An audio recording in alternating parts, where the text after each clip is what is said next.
Kada kreiptis į dermatologą dėl aknės?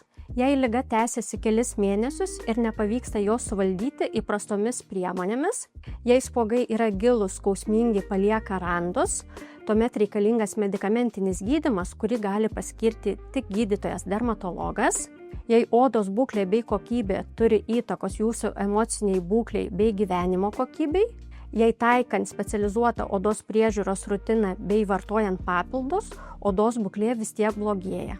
Aknė nėra tik paauglių liga, ji vis dažniau pasireiškia ir suaugusiųjų tarpe.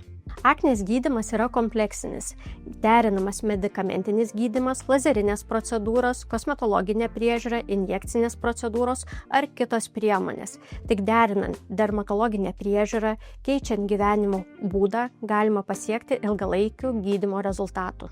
Aknė yra ne tik odos problema, tai organizmo signalas iš vidaus, kad reikia atkreipti dėmesį į visumą – emocijas, gyvenimo būdą, gyvenimo kokybę.